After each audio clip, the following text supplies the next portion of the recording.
What dark secret are you hiding from everyone? I witnessed my fiance's suicide last year. I moved states afterwards and started a new life. My coworkers, clients, and new friends call me the sunshine of whatever room I walk into.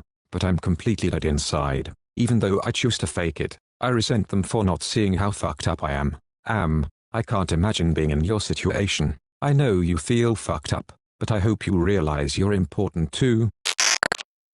I have a secret fantasy life, populated with imaginary friends. It started in grade school, and I have continued all my life. I'm in my 50s now, and still prefer to be alone in my imaginary world instead of being with family or friends. I can't even tell my psychiatrist because I'm afraid he will lock me up or give me drugs to make it all stop. This sounds like maladaptive daydreaming. It's not dangerous or a sign of needing to be locked up. All the best to you. I've done this since I can remember as well. I'm now 42. I first heard about maladaptive daydreaming a little over a year ago. It was a relief to find out I wasn't crazy or alone. But it's always been my big secret. Maladaptive daydreaming is a very common adaptation for people on the autism spectrum. You could look up info on what that feels like as an adult and see if maybe that reassures you that you're not crazy. Last Christmas my sister and I don't have the same father and are technically half-sisters. My sister's biological father tried to start a relationship with my mum that resulted in a pregnancy and ultimately didn't work out. But biological father is dead now, but I didn't probe any further about his identity or how he died in case it was something traumatic for my mum to remember. So she raised my sister as a single mother at my grandma's house in the 80s. Then she met my father and they started dating, and it worked out because they got married in the 90s, moved into a new house, and a short time after that I was born. She told me never call my sister my half-sister and just pretend all of this doesn't matter because she's my sister and I'm keeping it that way. And if anyone asks about the 10-year age gap, I just tell them it's a long story. My sister is technically a half-sister as well, but the way we grew up, she is 100% my sister and neither of us ever uses the word half when referring to the other. I am the spitting image of my grandpa on my dad's side. Both my parents are almost a foot shorter than me, but I'm almost the same height as him. When my mother got sick when I was a kid, my grandpa went to visit her daily for extended periods of time in the hospital. In his final months, she did the same. After he passed, we found out he kept a whole other family on the side in secret too. Looking back at my dad's military deployment history, it would also be dicey if she could have gotten pregnant by him around the appropriate time. Based on a collection of various hunches, I'm fairly convinced I'm the product of an affair between my mother and supposed grandfather. More disturbingly, this will probably be one of the most light-hearted revelations about my family. So your dad is actually your half-sibling? Probably. Unfortunately, not that I'd ever bring it up. Don't need even more drama in the mix. Plus they are so old, I don't really care what they did decades ago, even if it resulted in me. I make up lies about what I do on the weekend. Usually I don't do much and I'm very content with that. Others are always asking me what I'm doing and I never had anything to tell them. I make up lies to get out of phone calls, or plans, saying I'm out of town or with friends. I love just being left alone. I wish there was a way to explain this to people in a way that can be understood. My boyfriend always asks why I don't go out and do X, Y, or Z. He just doesn't understand that I really, truly am quite happy content just spending a day on the couch by myself. When I was 16, I conspired with a heroin addict I met online to help me off myself with heroin and dumped my body in a dumpster in exchange for my valuables. I lived in a small town and he was in a bigger city where my school had an upcoming trip. We planned for me to slip away during the trip and meet up with him to do the deed. He chickened out last minute and ghosted me. I don't think he chickened out. He probably never believed the plan was serious. Yeah, you're probably right. Even if he chickened out, I don't blame him. Like, most people aren't willing to actively kill another person, and even if he was, I'm sure a potential murder charge doesn't sound appealing. When I was young, probably around age 9 or 10, I was walking home with my dog from a house around the block when he cut the corner and walked diagonally through the yard of this super mean old lady who lived at the end of your street. She was in her yard at the time tending to these really fancy looking rose bushes she had growing in beds along the border with her neighbor. My dog was a very friendly golden retriever who didn't even really come near her and certainly didn't do anything threatening. but she sprayed the fuck out of him with some kind of insecticide or other chemical she was using on her roses. I ran back home with the dog and hosed him off. He coughed a bunch, but seemed otherwise fine. I didn't tell my parents because somehow I thought I was going to get into trouble for letting the dog walk in her yard. I'm glad I didn't tell them, though, because I decided that night to sneak downstairs, out the half-bath window, and down the street to her yard where I cut down every goddamn rose bush I could get my hands on. I'm convinced a neighbor poisoned our family dog. We got her when I was in 2nd grade. The poisoning happened when I was in college. They left notes on our door threatening to hurt the dog if she shit in the yard again, but our dog never went to the yard. Anyhow, she fell very ill very fast. She was in intense pain from her insides. She let out screams in pain. I don't know if you have ever heard a dog scream. That's the best I can describe it. It wasn't a cry, howl, or bark. It was a haunting scream. She couldn't get comfortable. I'd hold her to try to comfort her and she'd be okay for a few seconds and then another scream. We had to put her down. It was the only humane thing to do. I was devastated. It was like losing a sibling. It still hurts, and this was almost 20 years ago. Not long after that, our area had a natural disaster. The whole city was flooded. We moved back in pretty quickly. My dad was a carpenter, but most people took longer to return, including that neighbor. Let's just say, every snake, reptile, rat, or any other nasty creature that my crazy dad came across, and there was a lot due to the disaster, was brought straight to the yard and inside our house. For months, I smiled to imagine the house of horrors that they returned to. It still wasn't enough though. In another world I'd love to burn them inside our house, but alas, civilization. I know where my missing friend is. She ran away 2 years ago and her family is still looking for her. She texted me after the first year. She's in Los Angeles. A man broke into my home about 10 years ago. Well, kind of. He knocked. I answered the door, and he pushed his way in. He spoke about the 4 horsemen of the apocalypse and tried to extort me for protection, or he and his brothers of doom would come and kill me. He was huge, ex-Navy, if he was to be believed, drunk as hell, hand covered in blood holding a broken bottle. I was terrified. I told him to leave. He wouldn't. He was getting aggressive. I told him I would splatter his brains against the wall if he didn't. I didn't have a gun at the time. Anyway, he didn't leave. I went into my kitchen and grabbed a knife and sliced at him a few times. He staggered away, seemingly okay. I assumed he was alright, just wounded a bit. I never saw him again. A neighbor told me days later a man was found dead, some wounds on his arms. I can only guess he bled out, but I never got questioned. Somehow, there was a lot of blood in and around my house. I lived in a pretty seedy area, so I guess the cops just didn't care. The guy was apparently a repeat criminal. I killed a man at least indirectly and have never told anybody. When I was a teenager, I worked at a novelty tourist shop near me. Being the idiot that I was, I stole a wad of cash from the store. It was $100 in ones. I told nobody, but they knew it was missing. Right about the same time, a coworker who was always trying to get me fired was telling someone she got about $100 in tips from her other job. They ended up firing her because they didn't trust that it wasn't her. Not super dark, but mine is also stealing from my employer. It was a seasonal job and they told people if you came back next season you'd get a raise. Next season I got a 50-cent per hour raise and mentioned it to a couple other people who had also returned, who it turned out didn't get a raise. They went and complained to the boss, who then took my raise back and gave them each 25-cent raises. I argued with the boss for a bit but eventually just decided I'd steal a few bucks per shift to make up the difference. Oof. I worked at a Pizza Hut a while back. Had been there a couple years, making $7.75.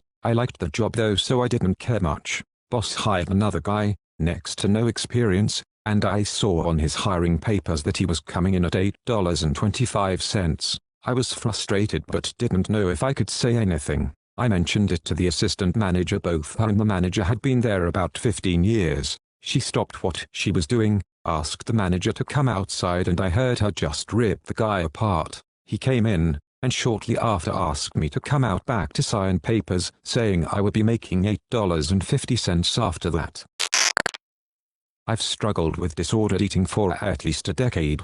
It ebbs and flows. I know it's unhealthy, but the toxic part of me loves the feeling of being empty. Several years ago it was really bad. I was at my lowest weight ever, I had brain fog, difficulty breathing. When I started eating again, my stomach would get really bloated even if I only ate a small amount. I gained weight in the last year or so, and my depression and anxiety got really bad for a while. My family thinks I don't want to spend time with them. However, I just wanted to stay home because trying on my clothes and the idea of being in public made me want to kill myself. It was easier on me mentally to just stay home. I can feel myself slipping back into my old disordered eating habits, unfortunately. Hi, I'm an eating disorder therapist, and I hate to break it to you if you don't deep down know this already, but you have an eating disorder and there are specialized therapists like myself that can help you through this. The bloating is caused by refeeding, and it can be dangerous if not monitored. Medical care and team, since basically you are starving yourself before your body is struggling to get the right bacteria to digest your food again.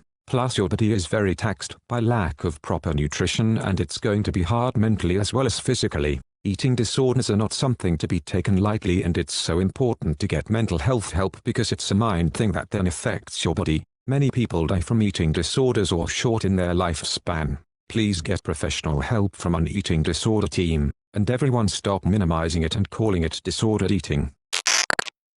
2 years ago, one of my best friends and I went halfsies on a fuck ton of Xanax on the 8th of June. We both took Xanax from the batch we split. I woke up, he didn't. No one knows I had anything to do with the drugs that killed him, and I don't know if I can ever bring myself to tell someone. It's not my secret, but my mom's, and I'm not hiding it from everyone, just the person who it potentially matters to the most. When my mum was in high school in the 60s, she had a long-term serious boyfriend named Jimmy. They were each other's first, they were together for years, and were planning on getting married. He went away to college, my mum stayed behind, but they were still together. You know what happened next? He cheated and got the new girl pregnant. He comes home to break the news to my mum. Abortion was not legal at the time. He basically says that he wants to be with my mum, but he has no choice but to marry this other girl. My mum was devastated. Here's the secret, my mum was also pregnant by him, but hadn't told him yet. She decided she wasn't ever going to tell him. Jimmy went on to marry the other girl and never knew my mum was also pregnant. She told me that she later threw herself down a flight of stairs to cause a miscarriage. My mum actually reconnected with Jimmy during the early days of Facebook. She didn't have an account, but asked me to look for him using mine. He was still married to the same person. My mum was married to my dad. They wrote to each other for a while, using my account. Signed their messages saying I love you. My mum passed away a number of years ago. I think about this knowledge I have that Jimmy doesn't. This major life event thing that he doesn't even know happened, that could have changed the trajectory of many lives. I'm certainly not going to tell him. It's not my secret to tell. Edit. There seems to be a part of the story that I didn't make clear enough. My mum had a miscarriage and never had that baby. It was an intentional miscarriage by throwing herself down the stairs. Jimmy is not my father. It's heartbreaking hearing of so many people who were sexually assaulted as children and feeling like they have no option but to hide it, lest it cause irreparable rifts between friends, family, and other close ones. Just want to let all of you affected by this know that if you did go public, you're not the cause of any conflict, no matter how anybody else paints it. You are the victim of one of the most heinous things one human being can do to another. The source of conflict is all down to whoever perpetrated the violence against you, and the shame should not be yours to live with. This is a nice thing to say. I once brought up a past trauma and I had comments telling me I was irresponsible for not speaking up, because what if the person who abused me had went on and abused other people because I didn't try to stop them? Fuck this website, honestly. When I was younger I lived with my grandmother. Not long after I turned 18 her health started to decline, that sort of decline that you know means she won't be around for much longer. Over the months I did my best to take care of her, getting her to the hospital when she needed, and other things. We had someone coming every day to help her with things I couldn't. Well, what my family doesn't know is that the night she passed, I was in the living room watching TV, my dog was in bed with my grandma, and I started to hear him whimper and bark. I knew what was happening. I knew that if I acted I could potentially save her. I didn't want to watch her suffer anymore though, to watch her live with so much pain, and unable to do anything for herself anymore. So I made a choice to let her pass before making any calls. She lived 92 years, and the only regret I have is that she passed a month after I would have graduated if I hadn't been kicked out of school. She had been in good enough health at the time to go to my graduation. I still kick myself for how stupid I was back then. Edit. I didn't expect this much support. Thanks. I'm not too torn up about letting her pass. I knew it was for the best. She was such a great person. She didn't deserve to live in such a poor manner any longer than she already had. I don't regret what I did. I regret what I had done that got me kicked out of school, that I didn't try and make it to graduation for her. I think I've lived my life so far in a way that she'd be proud of. Not graduating before she passed is the only regret I really have in this life so far, and I'm 35 now, so I think I'm doing pretty good. I feel you. When my dad died of cancer, after a painful final night, during which my brother and I took turns watching over him, we both waited to call 911. We wanted to make sure he was dead. We used that thing you put on your finger that measures oxygen in your blood, to be safe. My brother and I ended up waiting a few hours, getting our bearings, crying, talking. It was surreal. When I tried to pull off the device, my dad had already gone into rigor mortis and his finger wouldn't budge. That's one of my clearest memories of that day. Fuck, I just hope someone has the balls to let me go like this. No kidding. I know I'd much rather go in my own home in my own bed like she did, not married to a hospital bed across town like she would have been if I had tried to save her. I had an IBS attack once and had to violently shit in a church grounds behind someone's car, used underwear to wipe too and left that there. Not proud. I had one in high school. I managed to clean any trace, and nobody found out. Nobody knew, except my father, who was unusually helpful, understood me, and supported me, and never talked about it again. It was my darkest secret half of my life, but then I understood that it's natural, and that I've took the good decisions and I have nothing to be shamefully about. And also, I have way darker secrets now. Well, what are you waiting for? Likely, the statute of limitations to run out. My wife, her mum and I bought a house about 2 years ago. Just from talking to the neighbors I'd gathered that the family who lived here before had a daughter that was mixed up with the wrong people. We had some random person knock on our door at night saying he needed gas. We are down a long driveway. No way you'd randomly walk up to our house to ask for help. I think he was looking for the people who used to live here. And then another time Sunday morning making pancakes for the family, I get a knock on the door and it's 4 sheriff's officers saying they received a 911 call that hung up and it was from the house. We don't have a landline and I assured them my wife and 2-year-old did not make any call. They mentioned the name of the previous occupants and I let them know we moved in earlier this year and they seemed okay with it and left. Anyways, I was doing some yard work and struck up conversation with the neighbor. He saw the police cars and asked what was up. I told him the situation and he just goes, oh yeah, that family was messed up. The cops were probably being cautious considering the shooting. What shooting, I ask. He kinda looks at me with a sad worried face. The shooting in your house. Wait, what? I say, truly baffled. He then proceeds to tell me that about 2 years before the father in the house confronted his daughter and boyfriend he didn't like and shot and killed the boyfriend in the house. Our state doesn't have a disclosure law, so we never knew. I was blown away. All the strange happenings kinda made sense now. He said the friends of the victim had kinda terrorized them for a while cause the police were taking so long to press charges. Slashed tears, midnight fireworks, or shit that the neighbors hated. I was shocked but just said that's crazy, but hey, do me a favor and never tell my wife or Mill about that. They are a little spooked by things like that. So the TDL is that we live in a murder house and I'm the only one of my family that knows. My PTSD isn't getting better. I have nightly nightmares of the industrial accident I was in. I see my coworker ripping his burnt face off every night. I no longer scream in my sleep because of it. I'm no longer terrified as much by it. Even though I know it's not my fault, I feel an enormous amount of guilt for what happened to him. Sometimes when I'm not sleeping I'll hear the scream he made in the distance and it'll make my blood feel like ice. Therapy hasn't done much. I want to echo EMDR. I'm a first responder and have seen many coworkers deal with the trauma and horror of the job. Everyone I know who has tried EMDR has told me it's life-changing. If it isn't a good fit, please don't stop trying to find something that is. Please continue to advocate for yourself, and know that you are experiencing a normal reaction to an abnormal event. Most people will never experience something that comes close to what you experienced, which can feel horribly isolating. Sending hugs to you.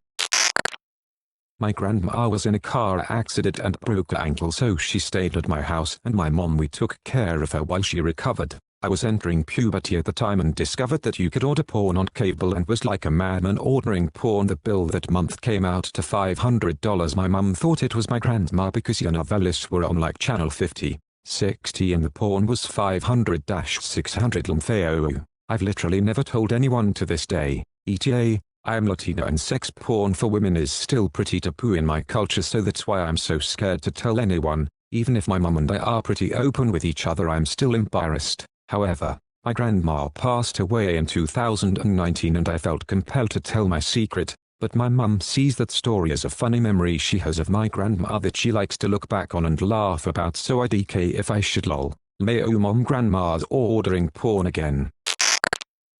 I was molested on a cruise ship by an employee when I was 8, happened about 30 years ago.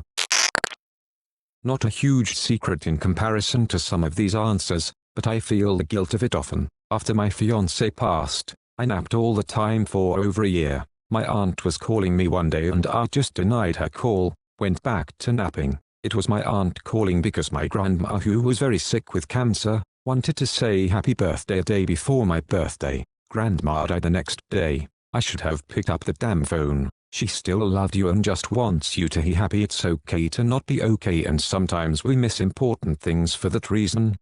I'm so sorry. My grandma died of cancer and I feel the guilt of not talking to her enough too. It's not your fault. I'm here with you. In high school, I was a super good kid, straight A student who loved homework, keeping out of trouble, and who was quiet as hell during class. So anyway, there was this guy who was also in AP classes with me, but he was super loud and obnoxious but would pull stunts in such a way that he would have some margin of plausible deniability. Though we never spoke, I'm not sure he even knew I existed. He rubbed me the wrong way. Maybe it was from the one cold day when this other girl in our class had her nipples poking through her shirt. BC, she forgot a sweater and he kept saying to her, "Dorm, it's cold."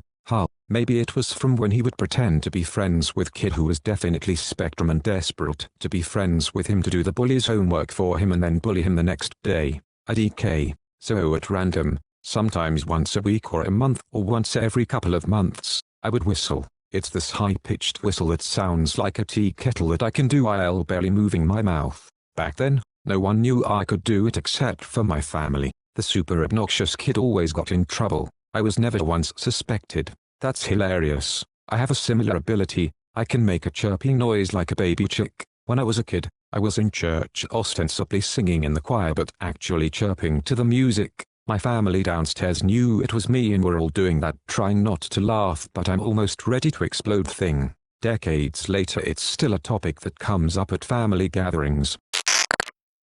My brother and I did a 23andMe. We discovered we have a half-sibling, same father, who is older than us. I messaged them but no reply. Since the half-sibling is older, it was during my father's military career, which was short-lived because he got a dishonorable discharge that he hides from his family still. Kind of similar story here. 6 years ago when I was 24, my mum randomly told me I have an older half-sister that my dad completely abandoned. She only knew of my sister's mother's name, so I searched for her on Facebook and found my sister. She is the spitting image of our father, so I knew immediately it was true. Both my sister and her mum confirmed it, and my sister and I immediately started bonding. We are incredibly close now. My father's side was overjoyed when I found her, as they knew of her but never what happened to her. We've all welcomed her with open arms, except my father. When she reached out to him, he essentially told her to fuck off, then screamed at me that she wasn't my sister, and continues to call me the bitch that ruined the family.